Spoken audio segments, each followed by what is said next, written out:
मित्रांनो नमस्कार. सध्या आपण खूप दिवसानंतर ट्रेकला आलो आहे, खूप दिवसानंतर भटकंतीला आलो आहे आणि आजची भटकंती जरा हटके आहे. ते म्हणजे हटकेश्वर. ते समोर तुम्हाला जी वराडी डोंगर रांग ज्याला इथले स्थानिक लोक म्हणतात किंवा हटकेश्वरचा डोंगर, तर त्या हटकेश्वरचा हटके ट्रेक करण्यासाठी आपण आलो आहोत. खरं तर आज आपला हा नाईट ट्रेक आहे. नाईटला इथं आपण मुक्कामी देखील थांबणार आहोत. सुंदर अशी सांजवेळ होणार आहे. सांजवेळचा सूर्यास्त देखील आपण याच हटकेश्वराच्या डोंगररांगेवरून अनुभवणार आहोत. पलीकडे आत्ताच आपण बघितलं की लेण्याद्रीची डोंगररांग आहे. जुन्नर तालुक्यातलं सगळ्यात मोठं उंच शिखर या हटकेश्वरला म्हटलं जातं. त्या हटकेश्वरचा ट्रेक आपण करणार आहोत. वरती महादेवाचं मंदिर आहे. साधारणतः अर्धा तास झाला आहे चालत वरती आलो आहे. थोडंसं हेवी आहे चालायला, पण हे जे दोन छोटे बच्चे आहेत हे सुद्धा आपल्यासोबत आज ट्रेकला आहेत. सोबत गोविंद जाधव सर आहेत, कोल्हे सर आहेत आणि आजचा हा भन्नाट ट्रेक आपण करणार आहोत. सोबत काव्या देखील आहे. तर काव्याला विचारा, काव्या कसं वाटते? एकदम भारी वाटतं आणि खूप दिवसानंतर ट्रेक केल्यामुळे खूप मजा येते. सोबत ओजस्वी देखील आहे. खरं तर ती दुसरीला आहे, बरोबर ना? Yes. हां, दुसरीला आहे आणि ती सुद्धा खूप आमच्या पुढे चालत आली. तिला विचारा कसं वाटते? खूप छान वाटतं. आपण कुठं आलोय? हटकेश्वर. हटकेश्वर. तर चलो निघूया. आणि सगळ्यात महत्वाची आठवण म्हणजे ओजस्वीच्या लाईफ मधला हा पहिला ट्रेक आहे. हा, हिचा हा पहिलाच ट्रेक आहे आणि पहिल्या ट्रेकच्या मनाने खूप सुंदर अशी ती चालते. आत्ताच अर्धा पॅच झालाय. आपण आता जे मोठे शिळा आहेत दगड, तिथून आता वरती जाऊया. चलो.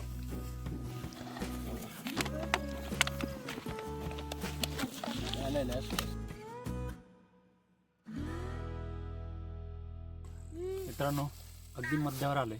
हटकेश्वरला येण्यासाठी दोन वाटा आहेत, ज्यामध्ये इकडं माझ्या डाव्या बाजूला गोद्रेगाव आहे आणि गोद्रेगावाच्या पलीकडे आपल्याला जो जलाशय दिसतोय तो आहे शहाजी सागर जलाशय, म्हणजेच आपलं माणिकडोह धरण.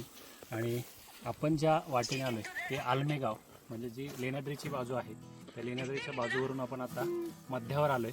आणि आता समोर ज्या शिळा दिसतात त्या दगडी शिळांपासून अगदी आवाढव्य अशा शिळा आहेत.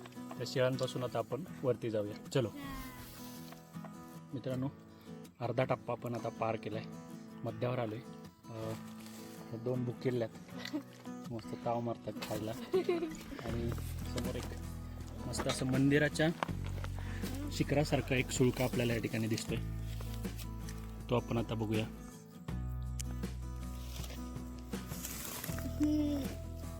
त्याच्याच बाजूला थोडंसं पुढे गेल्यानंतर उतूर गाव आपल्याला नजरेस पडते.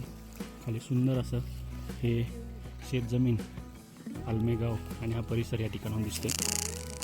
समोर मगाशी सांगितल्याप्रमाणे लेण्याद्रीचा डोंगर आहे आणि लेण्याद्री डोंगराच्या उजव्या बाजूला आल्यानंतर आपल्या हिंदुस्थानचे आराध्य दैवत छत्रपती शिवरायांचं जन्मस्थान असलेला किल्ले शिवनेरी आपल्याला या ठिकाणाहून दिसतोय.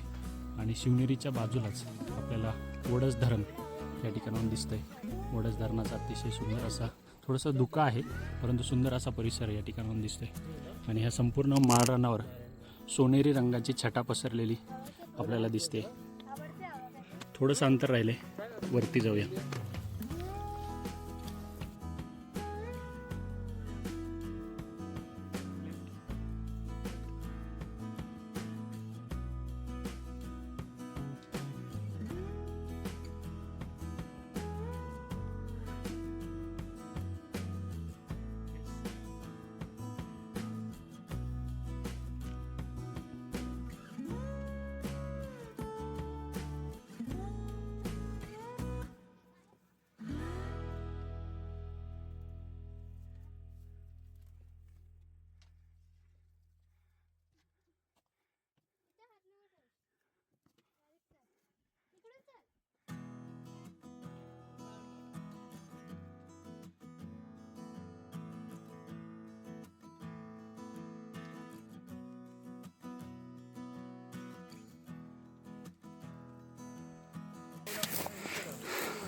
Kavi, Bye. say hi. Hi. Give me my stick. चलो नमस्कार. मित्रांनो, आता आपण की सध्या वरती टॉपला आलोय. हा सपाट भाग आहे भांडण सुरू आहेत. जिथे आपल्याला भांडण सुरू आहेत. शिवमंदिर आहे. भांडण सुरू आहेत. कसलं भांडण? भांडण सुरू आहेत.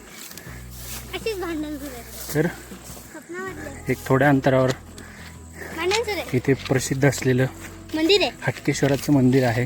बरोबर बोलले. तर ते आपण आता बघणार आहोत. ए माझी स्टिक अडकली. और ये काव्य आहे साथ में.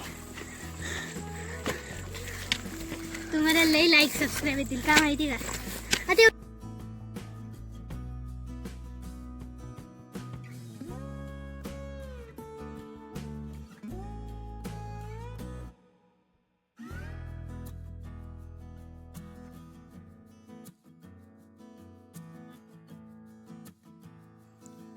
मित्रांनो, आत्ताच सूर्य मावळतीला चाललाय.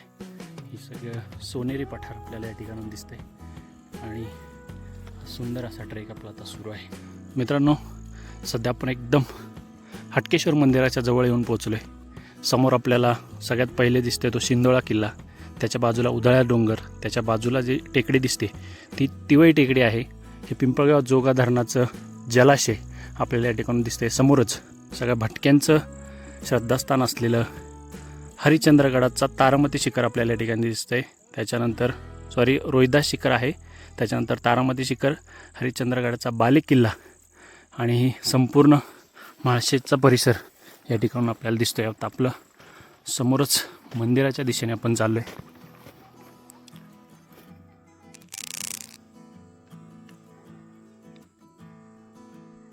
मित्रांनो, वाटेत चालल्यावर आपल्याला ही फुलं खूप सुंदर अशी संपूर्ण वाटेत दिसतात. परंतु ही विषारी वनस्पती आहे की जिला दातपाडी म्हटलं जातं. याचं असं सांगितलं जातं इथले स्थानिक लोक की हिचा रस प्यायलं किंवा दातात घेतला तर आपले दात पडू शकतात, म्हणूनच तिला हिच्यावरून दातपाडी असं संबोधलं जातं. आणि इकडे अजून हिरवई आहे. डिसेंबर महिना जरी सुरू असला तरी हिरवाईने नटलेला परिसर आपल्याला या ठिकाणून दिसतोय. अगदीच समोर आपल्याला मंदिर दिसतंय. मित्रांनो, आत्ता काही पाण्याचे झरे आणि अगदीच आपण जे हटकेश्वरचं शिवमंदिर आहे त्या मंदिराच्या अगदी जवळ येऊन पोचलो आहे. इथे कापशी घार आहे.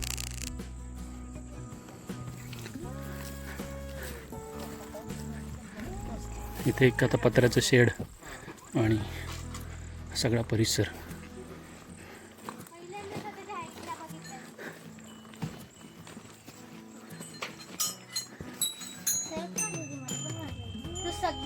मित्रांनो, सध्या आपण आता हटकेश्वर मंदिराच्या शेवटच्या टप्प्यावर येऊन पोहोचले, जिथे शिवमंदिर आहे.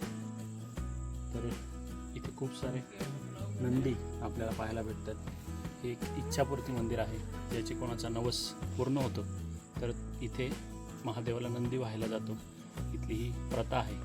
खूप सारे नंदी आपल्याला या ठिकाणी दिसतात आणि खाली स्वयंभू एक दगडामध्ये कोरलेले शिवलिंगसुद्धा आहे. ते आपण आता खाली जाऊन बघूया.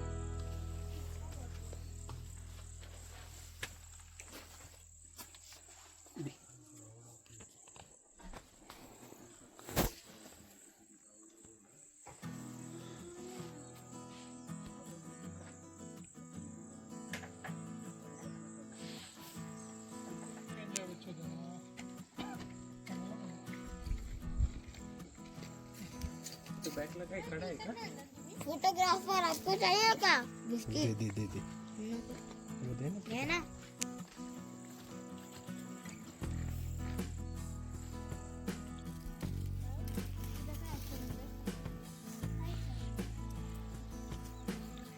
माझे हात कुठे? फक्त अंदर कधी जायचं.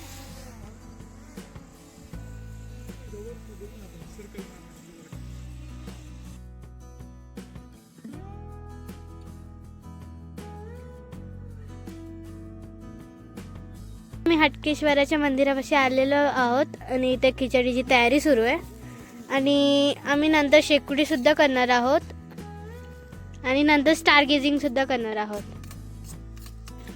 मित्रांनो, छानपैकी हटकेश्वराच्या मंदिराच्या बाहेर बसलोय. खिचडी भात शिजतोय आणि ही सुंदर अशी सकाळ चांदणी रात आहे. आकाशात चांदण्यांचा सगळीकडे आपल्याला प्रकाश दिसतोय आणि ह्या खिचडी भाताच्या निमित्तानं सोबत कोल्हे सर आहेत. सरांना विचारू द्या कसं वाटते. खूपच सुंदर ट्रेक झाला आणि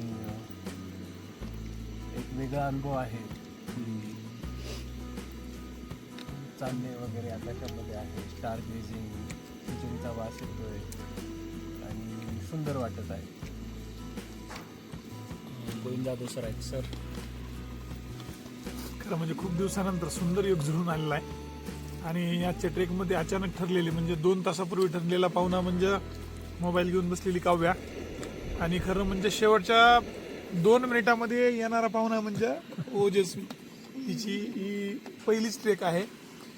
शंका अशी होती की पूर्ण हटकेश्वर चढून जायला आपल्याला 4 तास लागू शकतात कारण दोघी छोट्या सोबत आहेत, पण जवळपास 2.5 तासामध्ये यांनी पूर्ण चढाई केलेली आहे. आता मस्त खिचडी बनते.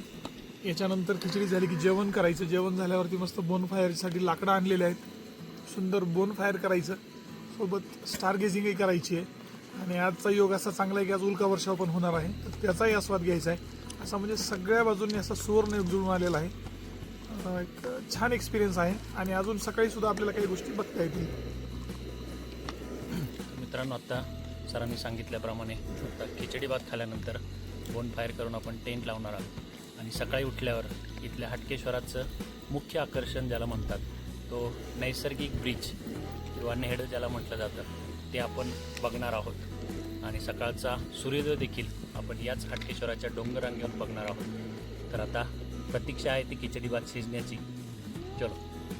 आपली बॉनफायर झालेली आहे आणि तिकडे प्रकाश काका आणि पप्पा टेंट लावत आहेत आणि आपल्यासोबत अजून 2 काका येणार आहेत. एक म्हणजे आकाश काका आणि त्यांचे मित्र. ओजू, कसं वाटतंय तुला बॉनफायर करून? खूप छान वाटते आणि ही माझी फर्स्ट ट्रेकिंग आहे. हो, तर जेवण कसं होतं आणि हा? जेवण कसं होतं? खूप छान होतं. हो काका, तुम्हाला कसं वाटतंय? खूप छान. आणि तुम्हाला कसं? शिकायला चांगलं वाटतंय. आणि जेवण कसं वाटलं? जेवण खूप छान होतं. हीच फील तुम्हाला जर घरी मिळाली असती तर तिथे जास्त छान वाटलं असतं का इथं छान वाटतंय? इथे छान वाटतंय. हो. हे असलं जेवण कधी खाल्लं सुद्धा नसतं मला. मी बॉनफायरचं बोलते. हो, हे बघा, एक टेंट रेडी झालेला आहे. साप येईल का विसर. त्यांना काव्याने मला वाटत कायाच आवडतं त्यांना आणि मला तेच आवडतं त्याचं लेट्स काय डान्स आवडलेलं. स्टार्ट. नमस्कार, मी काया गोविंद जाधव. इंट्रोडक्शन. नमस्कार, मी ओजस्वी चरण कल्ले. आज काया आणि ओजस्वी डान्स करणार. चलो स्टार्ट. 2, 3 एक नंबर तुझी कंबर चाल शेकी शेकी हाय किती सुंदर तुझा कंबर जे पाहिजे ते घेईन ते घेईन ते घेईन ते घेईन ते घेईन.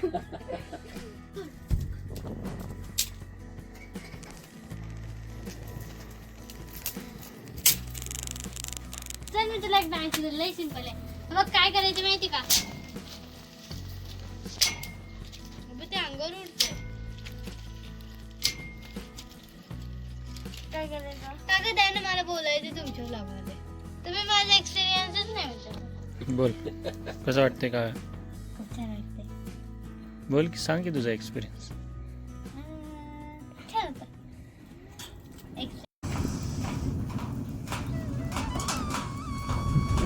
सुप्रभात.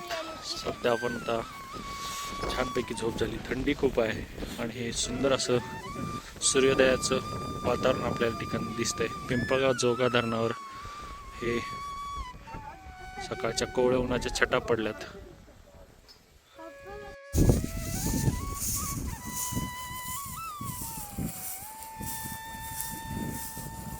मित्रांनो, छानपैकी सूर्योदयाचं दर्शन झाल्यानंतर हटकेश्वरावरील प्रसिद्ध नेहड्याकडे आम्ही प्रस्थान केलं. सुंदर असं दिसणारं हे 2 डोंगराला जोडणारा नैसर्गिक ब्रिज किंवा नेड हे अतिशय सुंदर असं दिसत होतं. या सुंदर असं नेड बघितल्यानंतर आम्ही परतीच्या प्रवासाला सुरुवात केली आणि हा ट्रेक सुंदर अशारित्या पूर्ण झाला. धन्यवाद. तर मित्रांनो, भेटूया अशाच एका नवीन आडवाटेवर. तोपर्यंत धन्यवाद.